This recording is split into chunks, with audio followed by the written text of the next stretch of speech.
केरळात मोठ्या धुमधडाक्यात दाखल झालेला मान्सून मात्र महाराष्ट्राच्या वेशीवरच येऊन अडकून पडलाय।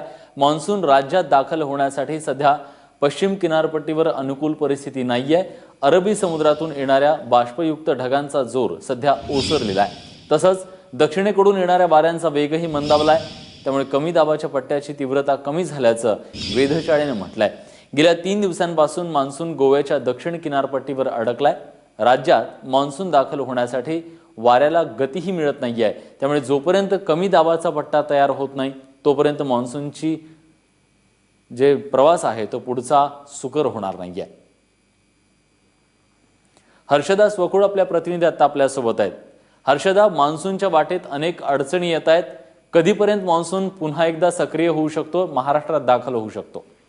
विलास, पुढच्या 2 दिवसात मान्सून सक्रिय होणं, 16 तारखेनंतर मान्सून पुन्हा सक्रिय होणं अपेक्षित आहे।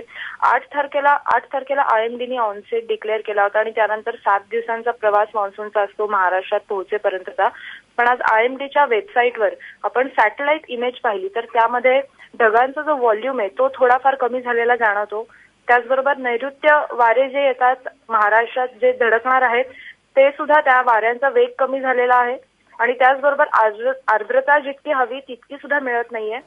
त्यामुळे एकंदरीत जी परिस्थिती आहे पश्चिम किनारपट्टीवरची ती तेवढी अनुकूल नाहीये, परंतु त्याच वेळेला पूर्व किनारपट्टीवर मात्र प्रचंड अनुकूल परिस्थिती आहे। त्यामुळे तिकडे मान्सूनची वाटचाल जोरदार सुरू आहे आणि आता आपल्यासमोर जी सॅटेलाइट इमेज आहे त्यामध्ये स्पष्ट दिसू शकतं की महाराष्ट्राच्या वेशीवर कुठेतरी मान्सून रेंगाळला आहे आणि त्यामुळे पुढच्या 2 ते 3 दिवसात ही परिस्थिती बदलेल। जो कमी दाबाचा पट्टा केरळ पासून कर्नाटक पर्यंत निर्माण झाला होता, ज्यामुळे केरळमध्ये मान्सून धडकल्यानंतर त्याचा पुढची जी गती होती ती त्या गतीला वेग होता, ती गती काहीशी रेंगाळलेली आहे आणि मागचे 3 दिवस आयएमडीच्या वेबसाईटवर जी ऍक्च्युअल कंडिशन दिली जाते ती मागचे 3 दिवस एकच असल्याचं सध्या समोर येत आहे आणि त्यामुळे जोपर्यंत इकडची हवामानाची स्थानिक परिस्थिती जोपर्यंत बदलत नाही तोपर्यंत कदाचित महाराष्ट्रात मान्सून ऑनसेट झाला असं आयएमडी डिक्लेअर करू शकत नाही।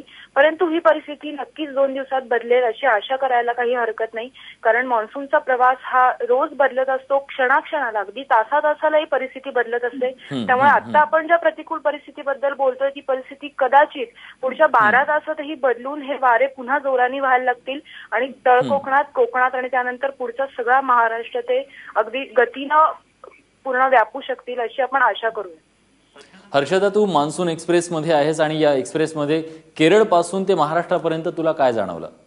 केरळपासून आपण पाहिलं विलास तर केरळमध्ये ज्यावेळेस मान्सूनची एंट्री झाली त्यानंतरचं सगळं वातावरण हे अत्यंत वेगळं होतं आणि त्यावेळेस मान्सूनची गती पण जोरात होती आणि त्यानंतर प्रत्येक टप्प्यावर जाणवलेला पाऊस एक वेगळा होता। प्रत्येक टप्प्यावर त्या पावसाचं स्वागत वेगळ्या पद्धतीने केलं गेलं। जसं आपण पाहिलं की अलेप्पीच्या बॅकवॉटरमध्ये मान्सूनची वाट पाहिली जात नाही, पण त्याच केरळमध्ये अलेप्पीच्या पुढे गेल्यावर मात्र मान्सूनची प्रचंड प्रतीक्षा प्रत्येक शेतकऱ्याला होती।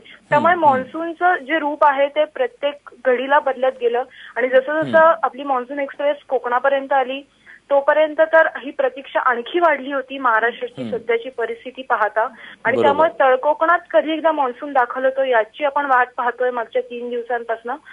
जो गोव्याचा उत्तर गोवा जो आहे, नॉर्थ गोवा, तिथपर्यंत मान्सून येऊन थांबला आणि त्यानंतर आपण अर्थात तो अडकला असं म्हणण्यापेक्षा आपण तो रेंगाळला असं म्हणू, कारण ही स्थिती अगदी क्षणाक्षणाला तासातासाला बदलते।